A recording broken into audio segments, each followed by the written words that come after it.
Hello everyone, welcome to another interesting and informative session of the Analyst brought to you by Vajiram and Ravi. In today's session, we will discuss 7 important articles as featured in the Hindu and Indian Express for your comprehensive understanding of the current affairs explained to you in the easiest language possible.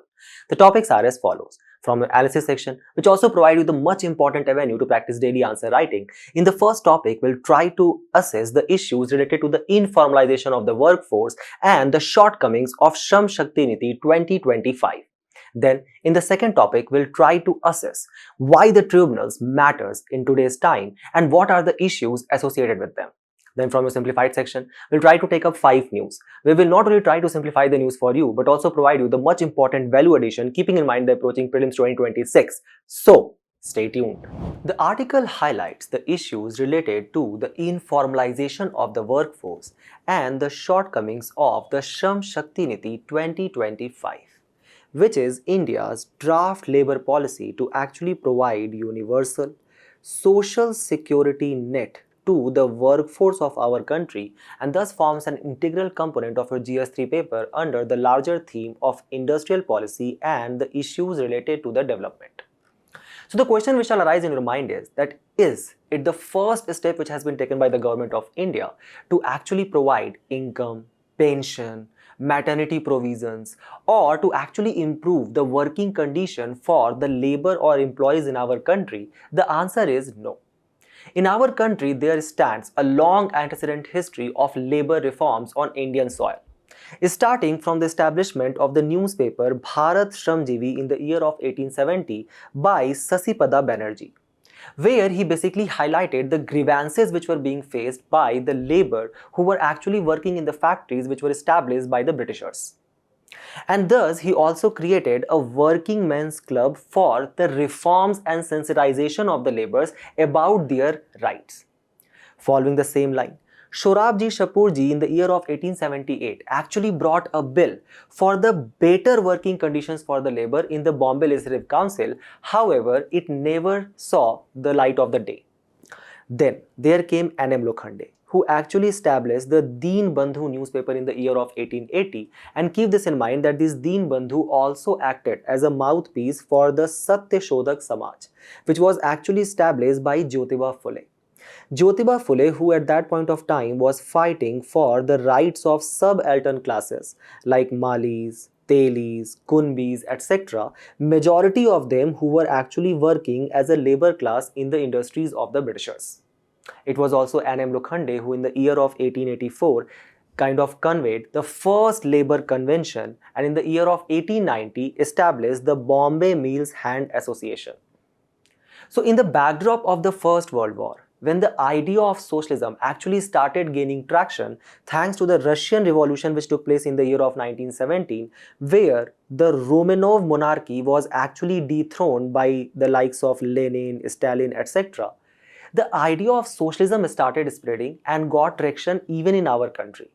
The idea was that there shall be the complete control of the government over the factors of production and means of production. To do what? To actually ensure that there does not take place the prevention of the concentration of wealth. So, to actually prevent the concentration of wealth and to minimize the inequality. Inequality in what? In status, wealth and opportunity. The same two principles which has also been incorporated as a directive principle of state policy in our constitution under Article 39 Clause B and C. And thus, to actually sensitize the laborers about their rights and create the idea of a collective bargaining, the All India Trade Union Congress was established in the year of 1920, whose president was none other than Lala Lajpat Rai.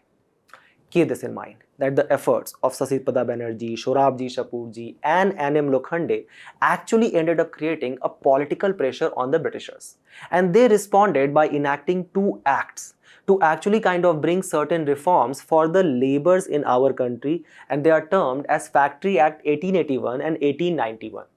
The Factory Act 1881, where the Britishers showed a little bit of mercy, and thus they prohibited the children under the age of 7 years from working in any factories. However, any such children who was from the age of 7 years to 12 years, the maximum amount of work which they could do on a single day was about 9 hours work a day. Then the Factory Act 1891, the Britishers showed a little bit of more mercy, where they actually prohibited the children under the age of 9 years of age to working in any kind of occupation in any factories. However, the children from 9 to 14 years could still work for maximum period of 7 hours a day. Keep this in mind that under the Child Labour Act of 1986 and following the amendment which took place in the year of 2016, currently any children who is under the age of 14 years in our country is completely prohibited from any kind of occupation in any industry. Also, the women could work for maximum period of 11 hours, and for men it was actually kept unlimited. So there was no limit on the working hours for the men. Some of you at this stage might be actually getting tired or calling it a tough day at work after 4 hours of rigorous study. Just imagine the kind of ordeal which was faced by our ancestors when they were working as laborers in the British factories. So basically we can say that the Britishers actually acted as a precursor to the Narayan Murthy of ISRO, who actually called for a 70-hour working week. So following this kind of labor reforms which were already taking place, and the trade union movement which was further kind of galvanized by the Communist Party of India, the idea was that when our country got independent, it actually brought certain reforms, such as, for example, the Factories Act of 1948 and the Industrial Dispute Act of 1947. But keep this in mind that the social security net which was being offered under these two acts was only provided to the formal sector or the workers who are working in this formal sector, formal workers. So the question which shall arise at this stage in your mind should be that what is this distinction between a formal worker and an informal worker? So a formal worker is basically categorized as a worker who is actually working under a company or an industry or an enterprise which is registered under the specific law of the government, which can be either central government or state government. So as per the official definition of the Ministry of Labour and Employment, any such formal enterprise is the one which has registered under the Factories Act of 1948 or Companies Act of 2013 or Cooperative Societies Act or Societies Registration Act, etc. As per the definition which has been provided to us by the National Sample Survey Office, it states that there is a formal enterprise is such if it is, let's say for example, using certain things related to the power, then if it has workers who are more than 10, or if it is not using power and then the number of workers are more than 20, then the industry will be categorized as a formal enterprise. Also ensuring that it maintains a regular account and pay taxes to the government. Then what constitutes the informal workers? The workers who are working in small and unregistered enterprises, who are working in the nature of a casual, contractual or daily wage basis. Self-employed workers like, for example, farmers and artisans. Piece rate workers, like for example, when you go to a particular person who is sitting on the side of the road and you give your cloth for the stitching, or the beedi rolling workers who do not receive any kind of provident fund, medical or insurance benefits from their employers. They are termed in this category of informal workers. As per the recent Annual Survey of Industries plant level longitudinal data which was released in the month of July and was covered in this Analyst as well, but for the year of 1919 to 2022, the trend which they observed, it actually kind of reflected at the informalization of the workforce, where the share of the contract labor in the manufacturing workforce actually was 20% in 1919. But such contract labor who are actually working on a contract basis and thus will not be considered as a formal employee, their number actually doubled to 40% in 2022, thus kind of hinting at the contractualization of the workforce. Keep this in mind that such contractual workers are also working in the factories or the industries which are registered under the Factories Act of 1948. So they are working in the formal enterprises but as an informal worker. And thus, as the data cited by today's editorial, as per the International Labour Organization report of 2024, 90% of the workforce in our country actually constitutes informal workers, or they are informal in the nature. Thus, this informal worker has been termed in this digitalized space as the gig workers. What is the actual definition, a formal definition to write in the mains answer? It has been provided to us by the Social Security Code of 2020, where it defines an informal or a gig worker as someone who actually performs work and earn from activities which fall outside the traditional employer-employee relationship. And as per the Niti Aayog report titled India's Booming Gig Economy, it basically stated that how this informal workforce of our country is actually going to become the world's fifth largest flexi workspace, and it will end up providing employment to 2.3 crore jobs by the year of 2030. So keep this in mind that thus it is also very integral to the component which we hear in the Economic Survey 2025, where it said that to actually provide employment to the demographic dividend which keeps on entering into the workforce on annual basis, we need to create 78.5 lakh non-farm jobs. And thus, this gig economy is actually going to create 56% of the total new employment. And their contribution to the GDP is going to be approximately 2% of the total. Also, this gig economy which offers, let's say for example, flexible workspace like work from home, or for example, you can actually stay in the rural area and you might be working for the big four companies.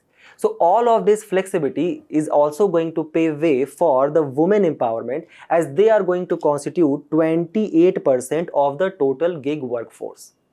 Just look at the data here provided to us by the Taskmo Gig Index, according to which if you look at the number of the people under the age of 40 years who are working in this gig economy, they almost constitute 80%.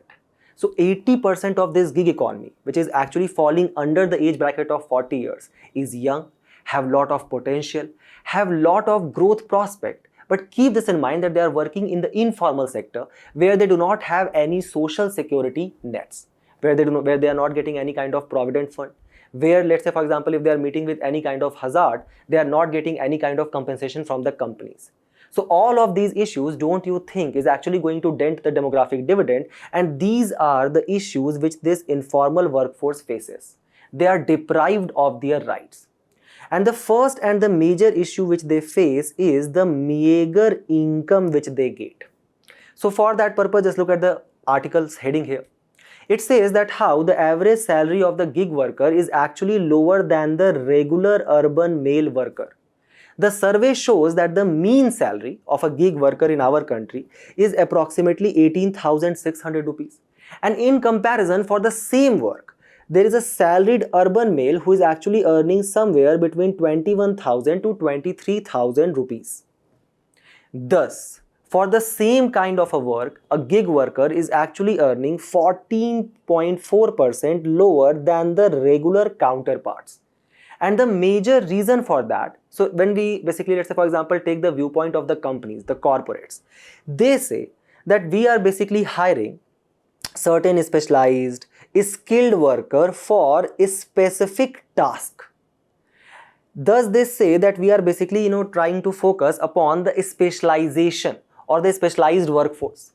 But obviously, the prime or the prominent underlying factor is actually the concept or the principle of profit maximization, which is actually deployed by these corporate, because they focus on cost avoidance rather than enhancing the operational flexibility.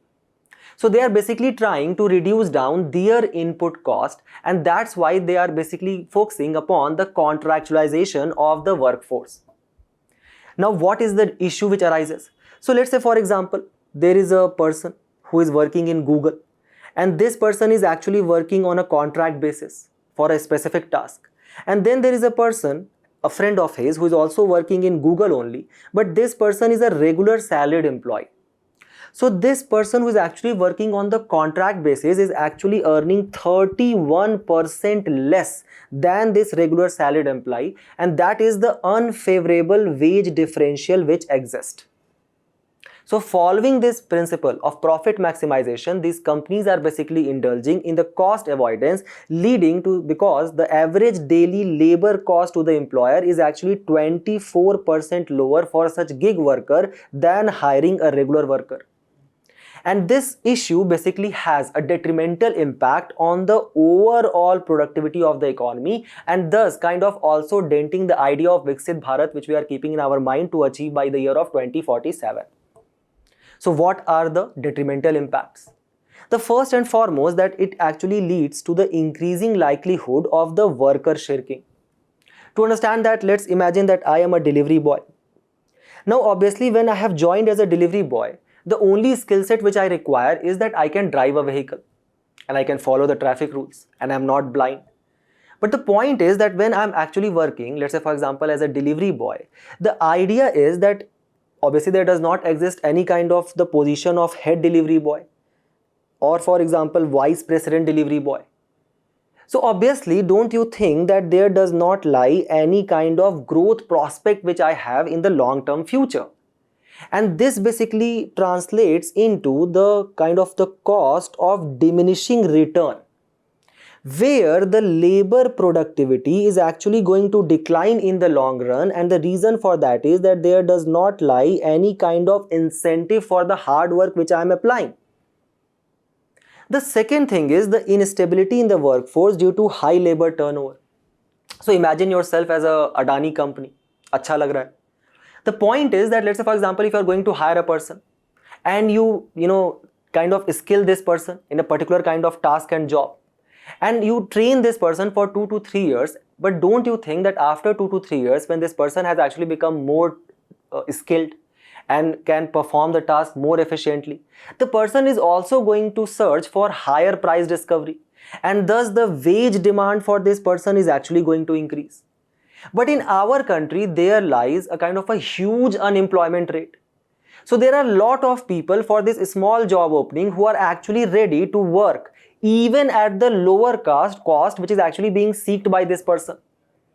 This basically leads to the issue of high labor turnover, which creates a kind of a instability in the workforce, where the people are actually kind of ready to work at a very meager or lower cost.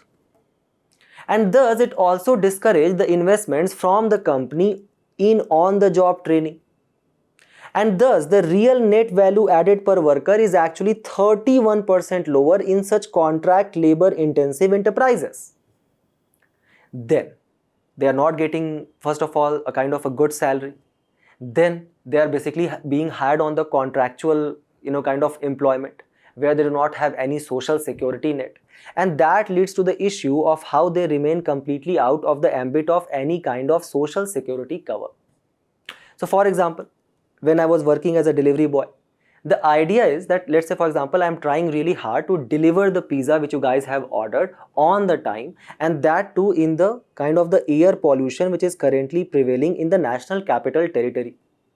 For all of this hard work, can I go to the platform for which I am working for and I can ask for a minimum wage? The answer is nahi. Then let's say for example I was actually driving recklessly to ensure that your pizza actually gets delivered to you on the time, and because of which I actually met with an accident. Will I get any kind of health compensation or health insurance from the platform? The answer is again no. Why? Because such informal worker is not covered under Occupational Safety Code of 2020. Then imagine that I am a nice person. You don't have to imagine because I am nice. So my co-workers, they actually decided that they are going to ask for my higher wage, and they are also going to ask for my health compensation. And for that purpose, they are actually going to do a strike, as it was done by the Blinkit workers recently, where they were basically demanding for wage rises. But do they have right to create a trade union? Now remember the All India Trade Union Congress. Do they have right to create such trade union and ask for such demands from the employer or the platform? The answer is again no.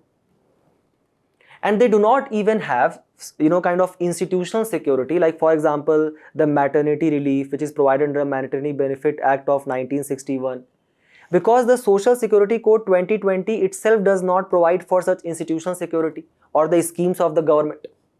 Thus most of the gig workers, almost 67% of them, actually survives from hand to mouth and do not do any kind of savings. Even if they indulge into savings, they are actually 25% of them are saving for some kind of emergency which can occur. 25% of them are saving for their children's education. So don't you think in the short term their propensity to consume is actually very less, and thus they are not significantly contributing to the demand in the economy as well, thus creating a kind of a vicious cycle of unemployment. Ultimately, so taking the cognizance of all of these issues, the government basically came up with Shram Shakti Niti 2025. The objective of which is to create a fair, inclusive, future-ready world of work which is going to align with the national aspiration of a developed nation by the year of 2047. For which the government said that we are going to create a portable universal social security account for each workers, formal as well as informal, where we are basically going to merge the people who are registered under EPFO, Employees Provident Fund of India, ECIC, right, Employees State Insurance Corporation, Pradhan Mantri Jan Arogya Yojana, E-Shram, as well as state welfare boards. And then we will kind of bring all of these workers under the ambit of one umbrella-like platform, where there will be implementation of occupational safety and health code, and the risk-based inspections of each of these industries will take place. Following the dictum of Article 42 of the Constitution, which actually is a directive principle of state policy, and direct the state to ensure just and human conditions at work. Following that, the government has taken a kind of an ambitious target where it is kind of saying that all the industrial hazards which are taking place, we will completely rectify them and bring it to near zero fatalities by the year of 2047. Further, we are actually going to sharply reduce the informal jobs. And how the government plans to do that? By creating a digital compliance and artificial intelligence driven labor governance capacity. For that purpose, the government is going to create a national career service. This national career service is going to act as India's digital public infrastructure for employment, where it will act as a platform to connect employers, job seekers, training institutions through a trusted AI-enabled digital ecosystem. So now there will be a AI-driven job matching and career guidance. You will go, you will find or kind of fill all of the credentials which you have, and the artificial intelligence will kind of connect to you with some employer or some training institution. Thus, it will also serve as a central hub for employment data, fostering transparency and evidence-based policy making. And thus, the government envisages that it is actually going to increase the women's participation in the labor force to 35% by the year of 2030. However, this particular Shram Shakti Niti of 2025 has actually been severely criticized by the Today's editorial, where it had found certain fundamental issues in it. So it suggests that following the directive of Article 41, which basically directs again the state to ensure right to work, education and public assistance, the government has taken a task to create a universal social security account, where the government is showing that under one platform we are going to provide you maternity benefits, pensions, accident coverages, all of that.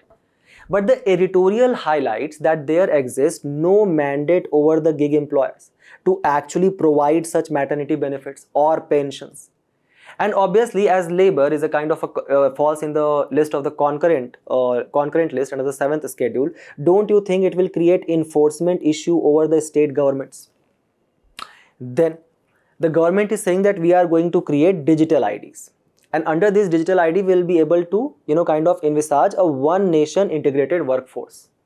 But how you will create such a digital ID for a person who is living in a tribal hamlet in the region of Jharkhand? So the article suggests that there exist only 38% households who have digital literacy. And thus, because of this digitalization in the employment sector, you will end up creating or excluding women, senior citizens and low literate. Thus, you will end up violating the Article 15 of the Constitution, which basically prohibits the state to not discriminate on the grounds of race, religion, caste, sex, place of birth.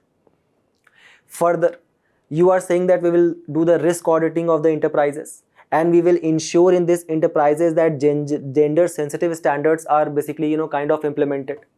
But the article suggests that there exist inspector shortages and there exists no strict penalty enforcement mechanism as well. Then you are saying that we will create AI-driven national career service for job matching and credential checking. But don't you think that in the absence of AI-based safeguard, it will actually lead to risk, caste and gender-based discrimination? For example, let's say that the artificial intelligence is actually being trained by the data which we are basically providing to it and integrating with it. So let's say that AI has been filled with a data. The data is basically provided by the National Family Health Survey 5, which suggests that 97% of the manual scavengers are coming from the SC and the ST community. So according to the artificial intelligence, if there is a profile of a SC ST, it will actually be suggesting it for the job of manual scavenging them. Then the government is envisaging 35% female labor force participation under the ILO Convention 155, which basically aims to tackle the issue of women's care role risk. But what about the maternity support in the informal sector? Because the Maternity Benefit Act of 1961 does not apply in this informal sector, then how you will ensure that? Also, in our country, following the dictums of Article 19, 1 Clause C, it basically provides for the freedom of association to form the unions. And under the B.R. Singh versus Union of India Supreme Court judgment, it has actually held as a fundamental right. But the article today highlights that how this particular Shram Shakti Niti has actually absence of union safeguards, which will affect the right to the collective bargaining and will also lead to the auditing of trade unions. So what can be the ideal way forward as per the today's editorial? It suggests that we can actually follow the Pradhan Mantri Rozgar Protsahan Yojana to actually incentivize the employers as well as employees to actually create more jobs in the formal sector. Then there shall be at least longer fixed term contracts by the concession in the social security contribution. We can actually take the cue from the welfare board model which was adopted by Rajasthan, which has actually provided a kind of a social security even to the gig workers. The Rajasthan government is also basically has provided them a right to create trade union, thus to demand for effective right of collective bargaining. Then we need to register more of these gig workers on the e-Shram portal, and for that we require a tripartite funding and OECD safeguards to actually avoid the exploitative eco trap. Ultimately, we need to link the National Education Policy 2020 with the Digital India mission which we have set to actually ensure that the digital infrastructure is reaching to the rural areas and to actually decline the digital divide which prevails. And the data which we are storing at this National Career Service portal, we need to ensure the right to privacy as held as a fundamental right under K.S. Puttaswamy judgment under the Digital Data Protection Act of 2023 to actually ensure the 7 strategic priorities which we have set for ourselves, like universal and portable social security, occupational safety, ease of compliance and formalization, etc. So keep these suggestions and way forward in your mind. Attempt this particular question as well as a mains PYQ which has been added here, and we move forward to the next news, where the explained article actually throw light on the ongoing tussle which is taking place between the judiciary and the executive over the position and the power of the tribunals, thus highlighting the issue of the separation of power, which forms an important component of your GS2 paper under the larger theme of important government bodies and the issue. This idea of separation of power actually originated from a book. The book titled Spirit of Laws, which was written by the French philosopher Montesquieu in the year of 1748. Where Montesquieu basically argued that the 3 organs of the governance, that is legislature, executive and the judiciary, shall function independently, and they shall not be having overlapping of the powers to actually prevent the concentration of power which can lead to tyranny or despotism. For example, in our country, legislature, that is parliament, it enacts the law, which is basically enacted by the representative of the people. Thus, indirectly, it is you people who are enacting those laws. Then there is executive or the council of ministers who actually implement these laws. And it is judiciary who has the power to interpret these laws enacted by the parliament and provide for correction.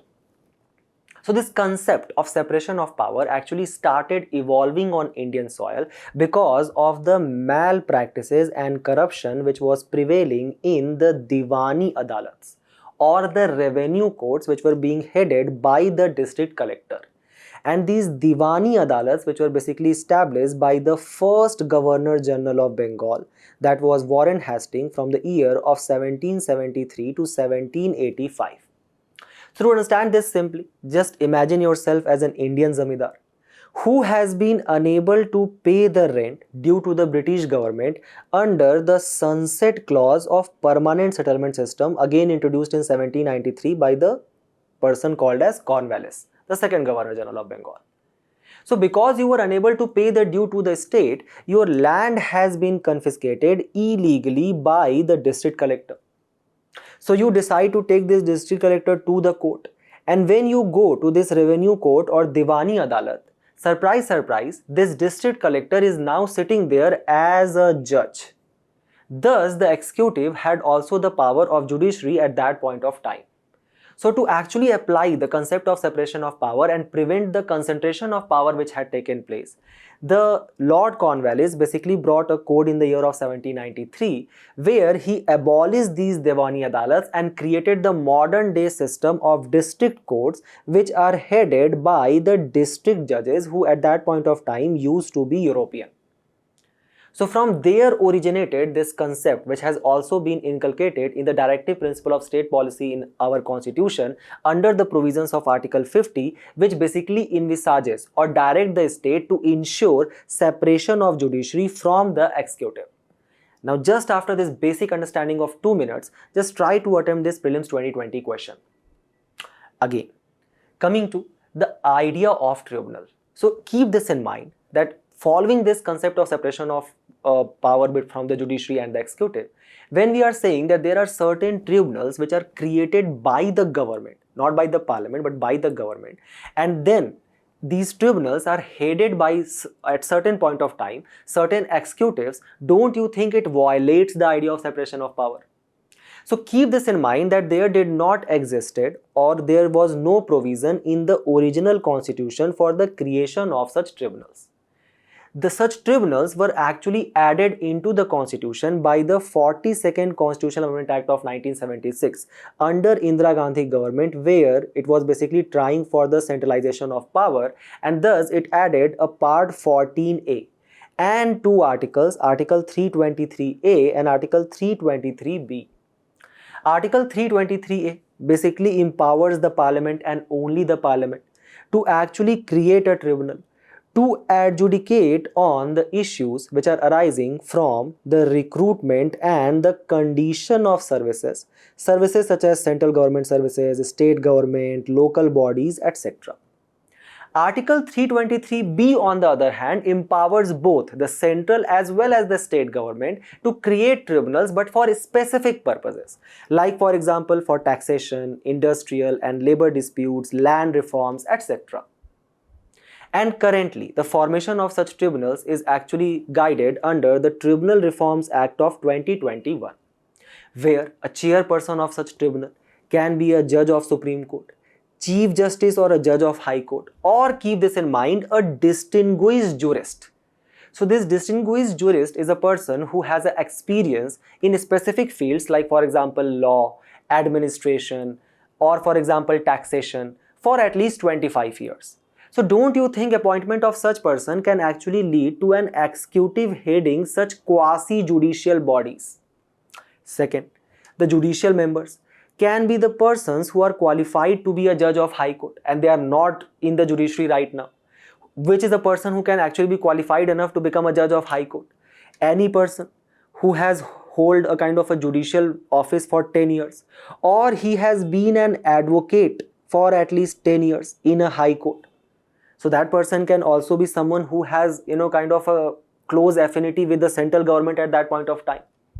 Then the term for such person who are appointing as chairperson or judicial members, they can serve for 4 years or maximum or the minimum age which is requirement for their selection is that they shall be at least the age of 50 years. Then there are certain technical experts who have special knowledge with 25 years experience. Such selection committee to actually select these members of the tribunal, it consists of either Chief Justice of India or a nominee of him, the Secretary of the Ministry of Law as well as the concerned ministry. So let's say for example if there is an issue of taxation, then the Secretary of the Ministry of Finance will act as a member of the selection committee. Keep this in mind that there exists a difference between a court of law which has been established by the constitution itself and a tribunal. So this court of law is part of the traditional judicial system, district court, high court, supreme court, where judicial powers are actually being derived from the authority of the state itself. In the case of tribunals, these are basically agencies which are created by the statute, and thus they are invested with judicial power. So they basically act as quasi-judicial body to try the cases of special matter. While such traditional court or court of law basically try all the suits of civil as well as criminal nature. Here the principle is that the judiciary is independent of the executive, which, let's say for example, can be reflected from the Supreme Court's decision to abolish the National Judicial Appointment Commission, to actually ensure that the appointment of Supreme Court judge is actually being done within the collegium of the Supreme Court judges itself. However, these tribunals, they actually work as the extended function of the executive. And the members here are actually expert in the field of administrative matters.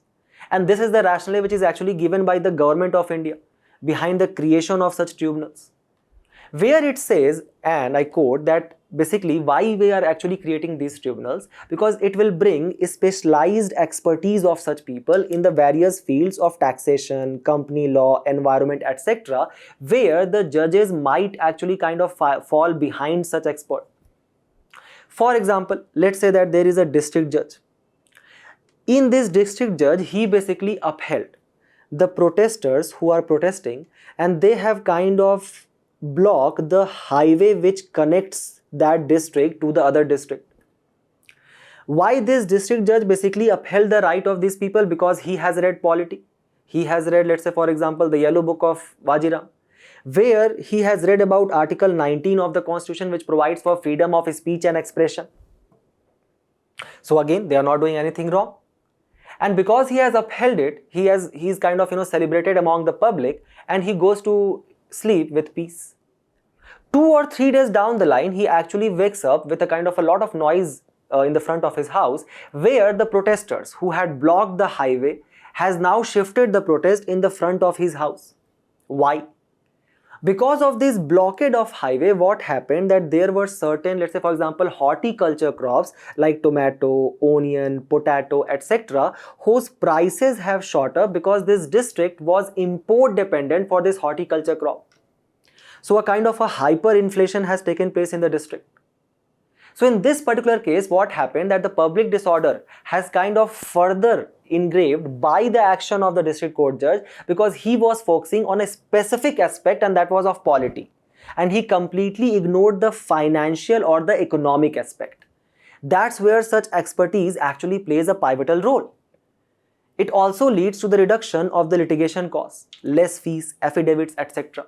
And the government argument is that it actually brings the justice closer to the people, because we can create such tribunals or specialized forums at various specific regional levels to deal with specific regional issues. And the biggest argument is that it will actually reduce the burden on the regular court to ensure speedy justice.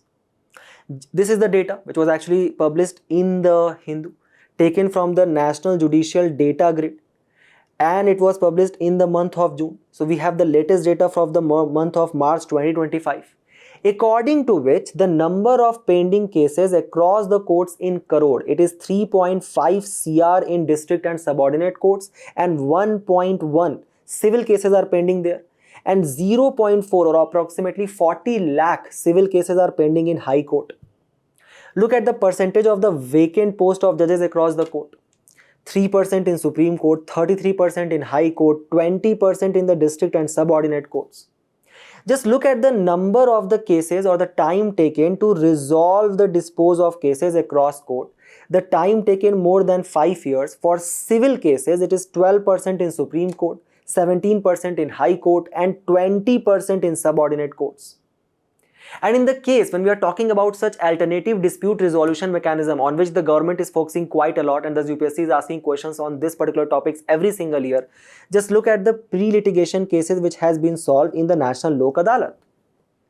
Also, there was a severe criticism of the judiciary of the today when it kind of indulges itself into such very technical civil cases, and that was done by the chief economic advisor erstwhile, and that was SN Sanyal, where he talked about a specific 99 to 1 problem, stating that how most of the rules and regulations, let's say for example under the Companies Act of 2013, has been actually drafted to guard a small fraction of people, where he specifically stated a case study about the court's enforcement of Section 12A of Commercial Courts Act 2015, which basically provides for a pre-suit mediation that shall be mandatory. So when, let's say for example, if two companies are filing cases against each other, there shall be at least a kind of a pre-suit mediation which shall take place. And SN Sanyal basically states that how such pre-suit mediation has led to most of such mediation failing, but dragging of these cases for years. But then in the very same article, there was a counter argument to SN Sanyal's argument. So I would like to pose that also in front of you and you be the judge here, where it was said that Parliament has enacted this law, Section 12A of Commercial Courts Act. So the judges are bound to enforce what legislator enact, right? The point is that the context of the news today is that in the September 2021, the Madras Bar Association actually challenged the constitutional validity of the Tribunal Reform Act, where it's said that the challenge, it actually centered on the provisions of the act that are actually identical to an earlier ordinance. So the Madras Bar Association actually argued that by reenacting the very same provisions, the Parliament has nullified a judicial verdict, and thus it has violated the principle of judicial independence and separation of power. So let's try to see what is this old tussle. What happened? First and foremost, the government brought a Finance Act 2017 under which it empowered the centre to frame the rules for specific tribunals related to, let's say for example, the issues related to the taxation. But in the Roger Matthew case of 2019, Supreme Court struck down this provision of Finance Act 2017, citing that how this undermines the judicial independence. Supreme Court also highlighted that there shall be at least a 5-year tenure, right, for the chairperson and the member of such tribunals. Because if you are keeping a shorter term, it will discourage the meritorious candidate. Government said, "Theek hai, acha laga sun ke." Brought the same provisions again now under the disguise of Tribunal Reform Act 2021. Kept the, the kind of the tenure again to 4 years and the minimum age 50 years. Supreme Court is arguing that such age limit, when you are saying that only if you are 50 years, only then you can become a member of such tribunal, you are arbitrarily excluding the younger lawyers. Because even to become a High Court judge, there does not exist any age limit. If you, let's say for example, you guys are 25 years old and you have been a kind of an advocate in the High Court for 10 years, even then you can become a High Court judge. So why such bar of 50 years? The central government's argument is that we are keeping such age bar to ensure that only those persons who have 25 years of experiences are entering into these tribunals, because we want faster education of cases.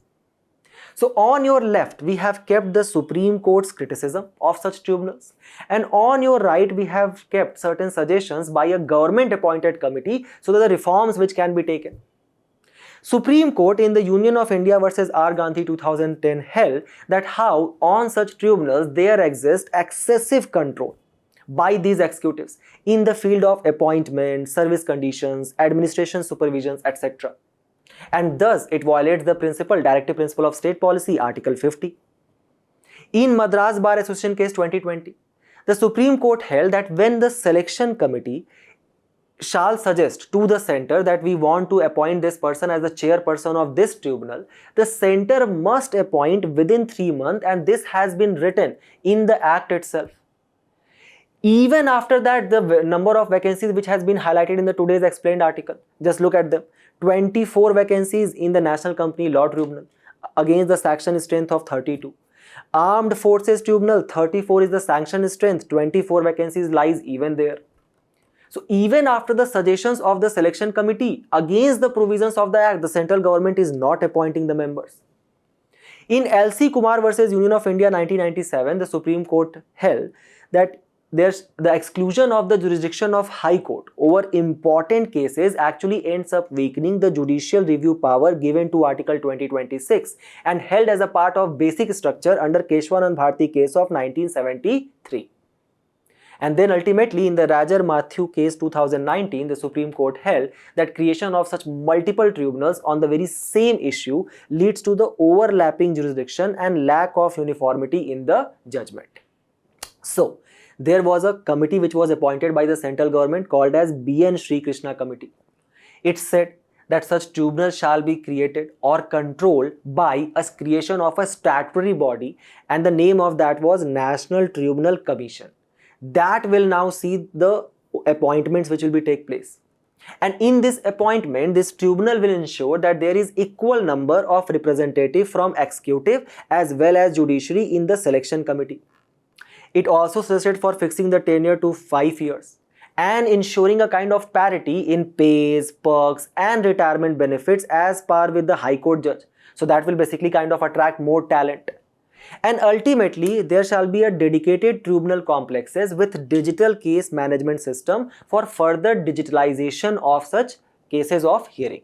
Remember the suggestions? Try to attempt this particular question and we move forward to the next news, where we are going to learn about a new scheme or a new initiative for water conservation which has featured in the news today, called as Jal Sanchay Jan Bhagidari.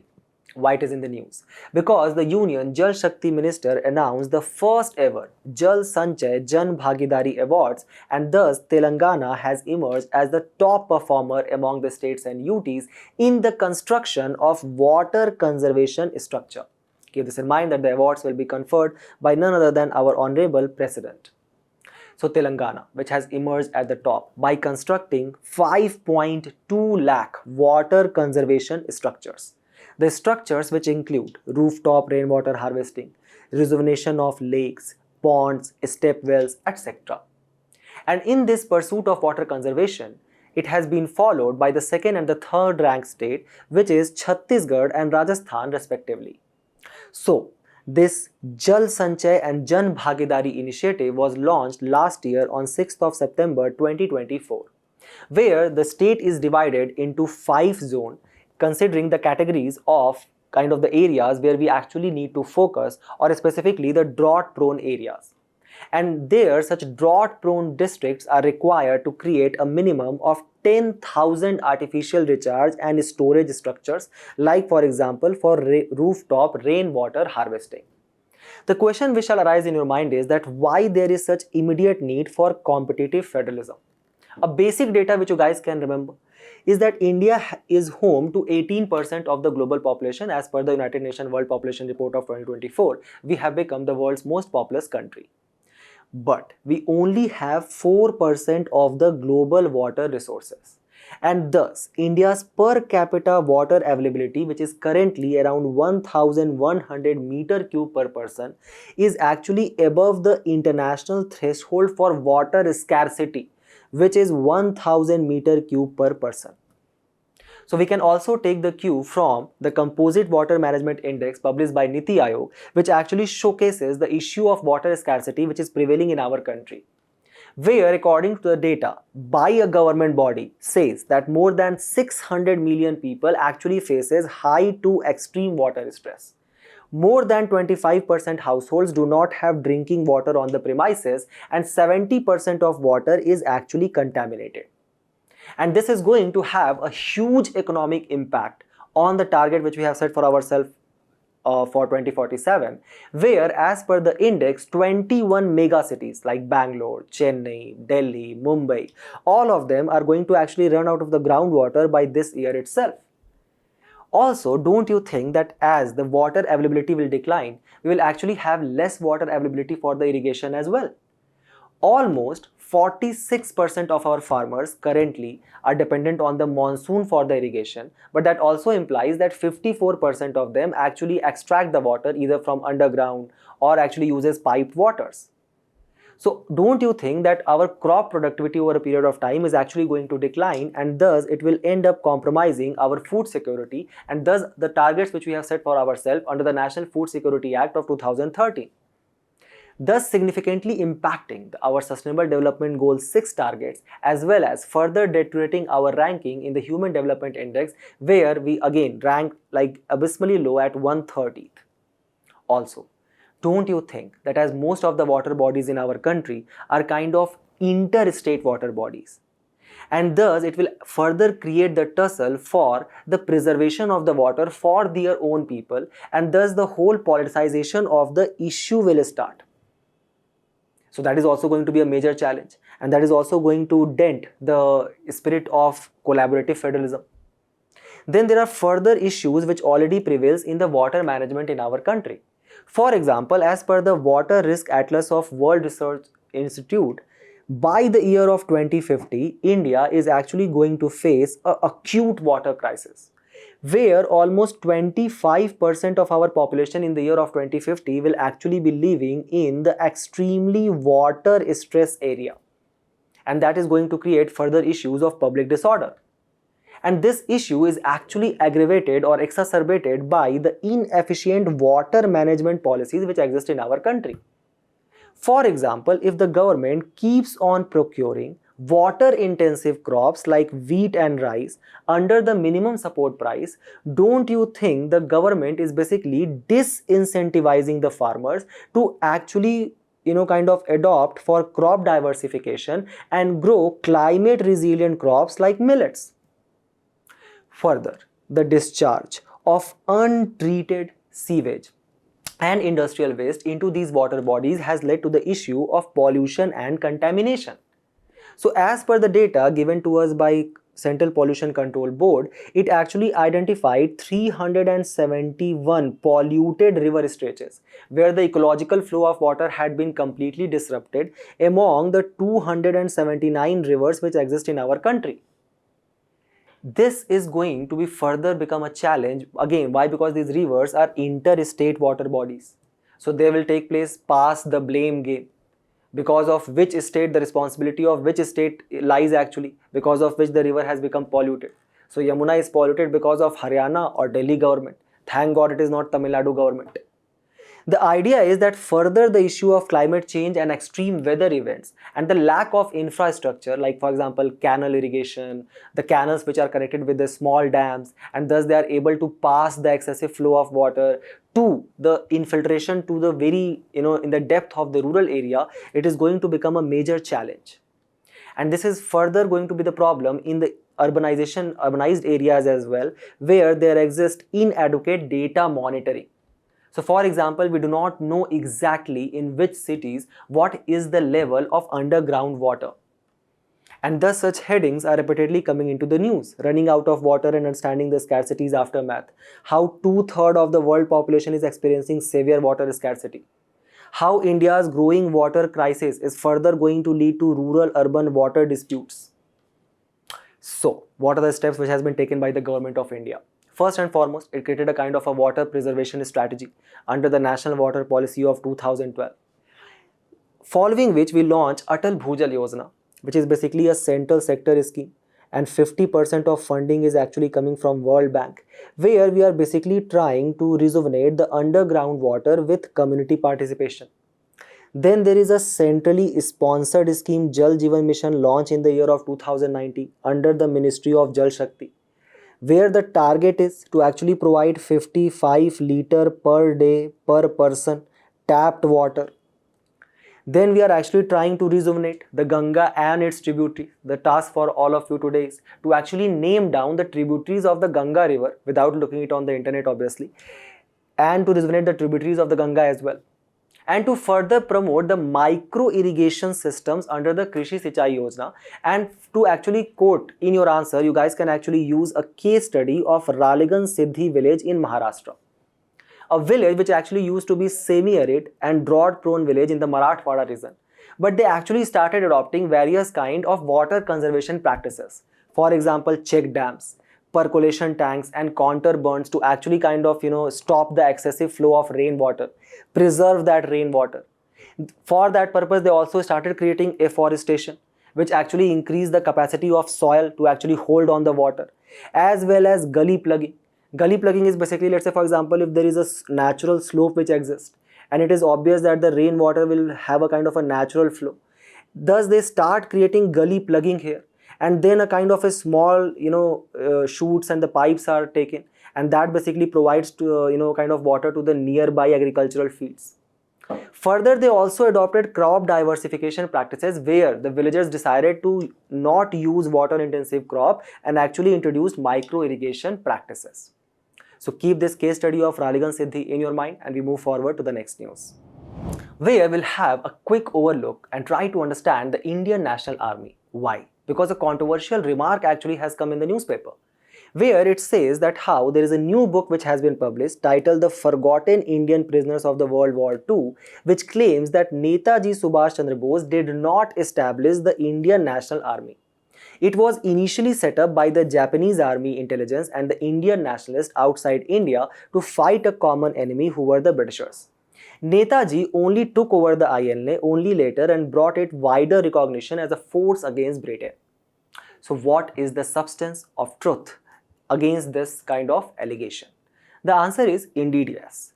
The first time the idea of Indian National Army was actually envisaged by a person who was Mohan Singh, who was basically a prisoner of war during the World War II in Singapore in the year of 1942. So he basically started collecting other prisoners of war and created, specifically in the Malaya region, he basically envisaged a kind of an Indian National Army which can help the Japanese to fight the Britishers as an outside force. And this idea was accepted by the general of the Japanese force, that was Iwaichi Fujiwara and Gyani Pritam Singh. But over a period of time, as they were basically kind of resource deprived, underfunded, and they were being only used as a secondary force, Mohan Singh refused to align with the Japanese policy. That led to the disbandment of the first Indian National Army which was created. So, to revive it came another person, and that is another famous personality, and that is Raj Bihari Bose.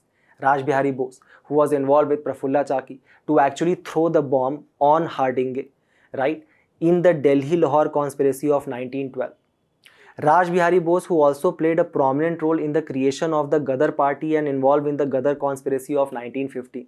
Who created the Indian Club of Tokyo 1942 and again started collecting the Indian prisoners of war who have been arrested by the Japanese force. Then he organized a Bangkok conference where he announced the independence for the India League, and he basically kind of collected the Indians and started training them to fight against the Britishers through the Southeast Asian route. And for that purpose, the Japan also provided Raj Bihari Bose the Order of Rising Sun. But Raj Bihari Bose by that time had actually become quite old. Imagine his journey from 1911 to 1942. So he basically suggested that there is a person I know in my mind who can actually take up this Indian National Army to the great heights, and he suggested for Subhash Chandra Bose. Subhash Chandra Bose, who was born on 23rd of January 1827, the day today's government celebrate as Parakram Divas. He actually got quite famous in the youth of Bengal, specifically in the year of 1916, when an EF-010 incident took place at Presidency College, Calcutta, where Subhash Chandra Bose was a student. So he was a student, and there was a history teacher who was teaching wrong history to the students. So basically Subhash Chandra Bose took out his sleepers and started beating EF-010 for teaching wrong history about India. So just imagine the pressure I'm having in this lecture. And thus ultimately he, over a period of time, started preparing for civil services, had almost gone to the interview stage, when the non-cooperation movement broke down, right, against the Rowlatt Act, against the Jallianwala Bagh massacre, including the issue of Khilafat. So when he got to know that there is a non-cooperation movement which is being launched by Mahatma Gandhi in India, he left his job and came back to India to join the movement, where he was inducted into the Indian National Congress by his political guru, who was Chittaranjan Das or C.R. Das. The same C.R. Das who presided the Gaya session of 1922. The same C.R. Das who established the Khilafat Swaraj party within the Congress and fought the legislative elections in the year of 1923. The same C.R. Das had a newspaper called as Forward, and Subhash Chandra Bose first, under which he also met as a kind of a reporter to the Mahatma Gandhi and asked about his concept of Ram Raj, and where he propagated that India should not be stateless like Ram Raj, how you are suggesting. We should follow Samyavad, a socialist fascist state. And he propagated these ideas in his newspaper, that was Swaraj, and a book which he wrote on Indian freedom struggle and published in the year of 1934, and that was Indian Struggle. Remember, that was the Calcutta session of 1928, where Motilal Nehru report was actually published, the session which was presided by Motilal Nehru, where the youth of that point of time basically rejected the idea of dominion status and demanded for complete independence, and thus there was a Independence for India League which was created by Subhash Chandra Bose, Jawaharlal Nehru and S. Satyamurthy.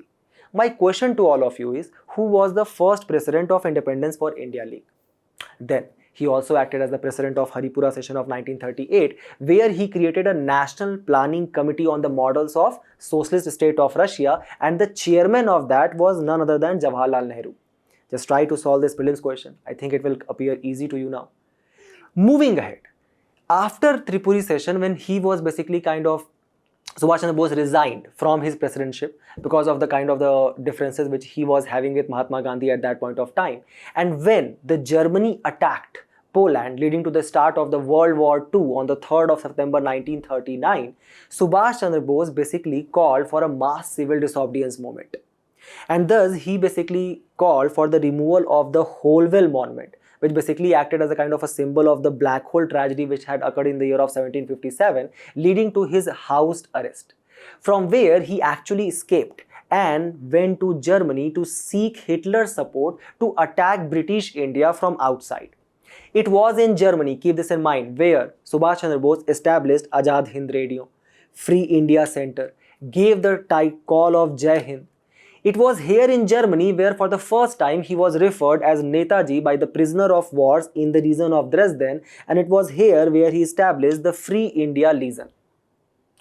Then, by that time, he was actually now is being suggested by the Raj Bihari Bose to take the charge of the Indian National Army, which he renamed as Provisional Government of Free India at Singapore on 21st of October 1943. On 6th of November 1943, he was handed over the Andaman and Nicobar by the Japanese government, and he renamed Andaman as Shaheed and Nicobar as Swaraj, as it has been done by the current government as well. In the month of January 1944, the headquarters of INA was actually shifted to Rangoon, from where he gave the clarion call of Delhi Chalo and that Give Me Blood speech. Tum mujhe khoon do, main tumhe aazadi dunga.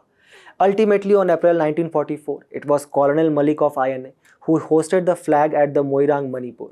However, because of the failure of the Imphal campaign of the Japanese army and the bombing of Hiroshima and Nagasaki, the Japan ultimately withdrew from the World War II, and Subhash Chandra Bose has been alleged to die in mysterious condition because of the airplane crash which took place in Taiwan on 18th of August 1945.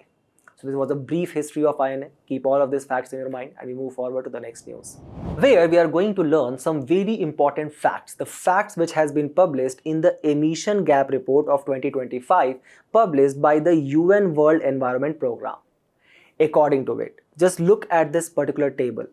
If you look at the contribution to the increase in the greenhouse gas emission in 2024 from 2023 level, just look at the rise which has been registered by India. And thus India contributed to the highest to this increase among all the nations. So keep this in mind. India recorded the highest greenhouse gas emission for the year of 2024. And this has been published where, in which report? Emission Gap Report. Remember the organization as well. As per the report, for the year of 2024, India is the third largest emitter of greenhouse gases, following China and USA. But when it comes to the per capita greenhouse gas emission, our per capita greenhouse gas emission is actually less than half of the global average.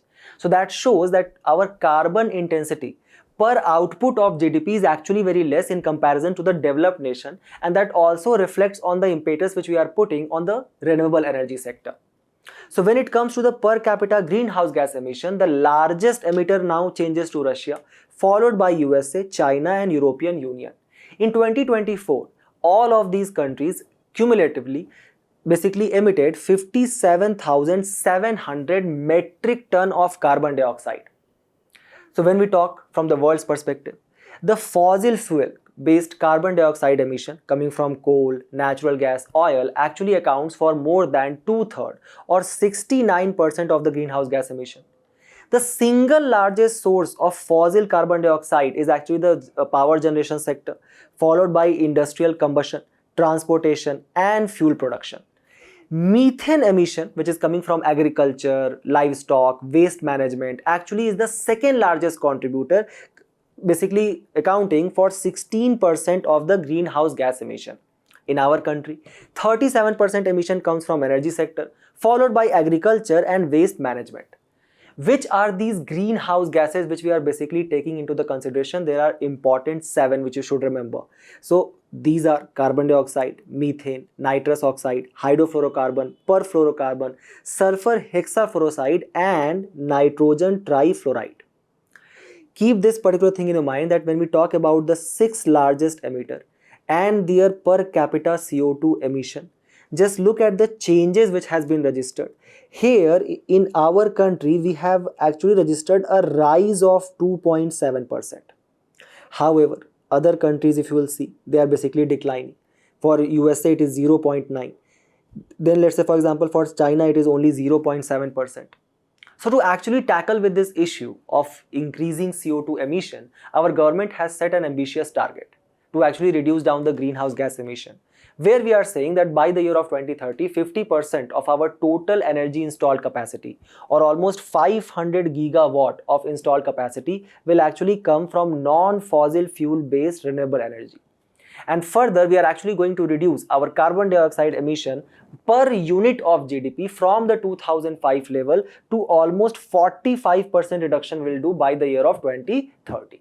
So keep these targets in your mind, keep this data in your mind which can become statements, and we move forward to the next news, where we are going to talk about a very important endangered species which has appeared in the news today. The context of the news is that the Supreme Court Judge, Justice P.S. Narasimha, actually made a remark where he said that the environmental law principles which we are imported from the West, such as for example intergenerational equity, are actually anthropocentric and would hardly be of any assistance in the protecting of any endangered species of extinction in our country.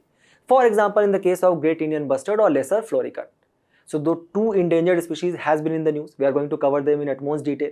Keep this in mind that this particular remark was made when a petition filed by M.K. Ranjit Singh on the conservation of the dying species of Great Indian Bustard and Lesser Florican was being registered. Can you recall that this M.K. Ranjit Singh has also basically filed a very important petition leading to a very important judgment of the Supreme Court? Can anybody tell me in the comment box what that judgment has led a very important principle? So, the Great Indian Bustard, which has actually been classified as a critically endangered species in the list of IUCN and is listed as in the Schedule 1. So, it has been basically provided the highest protection under the Wildlife Protection Act of 1972. Keep this in mind that it is actually considered as the heaviest flying bird of our country, with weight being 15 to 18 kg. And it is a kind of a keystone species of typical habitat which it basically found mostly at, and that is the dry grasslands and the grass mosaic, where it is facing a kind of an imminent threat for which it has been repeatedly in the news as well. And that imminent threat is the collusion with overhead power lines. Thus, less than 150 of such Great Indian Bustards are actually left in the wild. The major conservation sites for these Great Indian Bustard also has appeared in your prelims examination, so keep them in your mind. The Desert National Park in Rajasthan. Remember that the Great Indian Bustard is also the state bird of Rajasthan. The Rolapadu Wildlife Sanctuary in Andhra Pradesh. The Nannaj GIB Sanctuary in Maharashtra. The La Parjan area in the Kutch, Gujarat, and the Ranebennur Black Buck Sanctuary in Karnataka. Another species in the news today is your Lesser Florican. Lesser Florican, which is found in Gujarat, Rajasthan, Maharashtra, Madhya Pradesh and Andhra Pradesh, and is also listed as critically endangered on IUCN. And thus it has a protection in the Schedule 1 of the WPA 1972 and has been declared as a priority species for recovery by the Ministry of Environment in the year of 2009. The various threat it faces, hunting, grassland conversion to agriculture, or for example disturbance due to unethical photography, or for example the chick predation of feral dogs or lack of awareness. So keep all of these kind of the important facts related to these 2 keystone species in your mind, the keystone species of the grassland, and we move forward to the last news of the day, where we are going to learn about a very interesting editorial which has appeared today, and it provides us some very important facts which can actually become statements in your prelims examination. The editorial, which actually starts with the year of 1905, talks about the very important Congress session which is taking place in the Banaras and is being presided by the Gandhi's political mentor, none other than Gopal Krishna Gokhale. Gopal Krishna Gokhale, who also established the Servants of India Society in the year of 1905, considered as a precursor to the NGOs of today. So it was this session where instead of him, there was another center of attraction, and that was Sarla Devi, a singer and the niece of Rabindranath Tagore, who basically started singing Vande Mataram. The Vande Mataram, which was actually first sang by Rabindranath Tagore in the 1896 session of Indian National Congress, right? So now Sarla Devi is singing that same song in which session? Banaras session of 1905, and which had actually become a cry for the independence and drew the wrath of British administration. This song, Vande Mataram, actually comes or has been taken from a book which was written by Bankim Chandra Chattopadhyay in the year of 1875 called as Anand Math. Anand Math is actually a book where Bankim Chandra Chattopadhyay, he basically talks about Sannyasi revolt of 1770. The Sannyasi revolt which was subjugated by Warren Hastings, about whom we were talking today. So he basically termed this Sannyasi revolt as the first act of resistance against the colonizers. From the very same Anand Math, the concept of Bharat Mata has also been derived, where a painting was made by Abhinandannath Tagore during the Swadeshi movement. So from the very same, this particular idea of Vande Mataram was actually taken. At the very same point of time, another song took center, and that was Amar, Sonar, Bangla. This was written by Tagore, who not only carried on the Chattopadhyay's legacy by editing the Banga Darshan magazine, which he had started, where Vande Mataram was actually first published, but also sang the song for the first time in a public forum at the Congress 1896 annual session, which was actually presided by Rahmatullah Sayani. So keep this in mind, that this 1905 session is actually taking place in the backdrop of the partition of the Bengal which took place, under which Viceroy, Lord Curzon, from 1899 to 1905, who had very infamously said that Congress is tottering to its fall and my job is to lead to its peaceful demise. Thus kind of dividing the Bengal, which had become a kind of a hot hub of political center at that point of time, on 16th of October 1905. Thus, it was Banaras session of 1905, presided by Gopal Krishna Gokhale, in which the Swadeshi movement was launched. And there was a kind of a literary moment at that point of time, where these educated people under Macaulay's Minute of 1835 and Charles Wood Dispatch of 1854 actually utilized their knowledge and expressed their discontent in the form of literature, in the form of plays, in the form of songs. And that was one of the foundational reasons for the writing of Amar Sonar Bangla, which is now the national anthem of Bangladesh, written by none other than Rabindranath Tagore.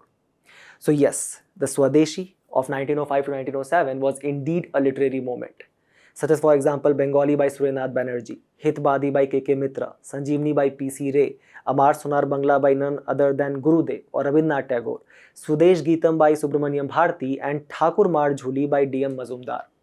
Remember two more important sessions. One was 1906 Calcutta session, presided by the Grand Old Man of India, Dadabhai Naoroji, under which for the first time the demand of Swaraj or dominion status was actually asked by the Indians.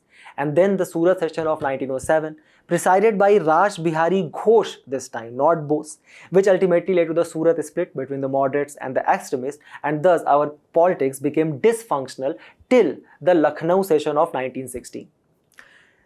A few facts about Rabindranath Tagore before we depart our ways. One is he wrote Gitanjali, and for that purpose, in 1913, he became the second non-European and the first lyricist to win the Nobel Prize in Literature. He also wrote Jan Gan Man, and that was written for the first time in Tattva Bodhani Patrika in 1911. And he sang this song for the first time in the Besant College, if I'm not wrong, in the year of 1990. Also, this particular song was actually selected as national anthem, Jan Gan Man, by Subhash Chandra Bose when he was in Germany. So we have connected all the dots, and with this we have come to the end of our discussion today. Do not forget to attempt the questions at the end of the video and test your knowledge. We will meet in a very interesting discussion very soon. Till then, all the very best for your preparation, and thank you.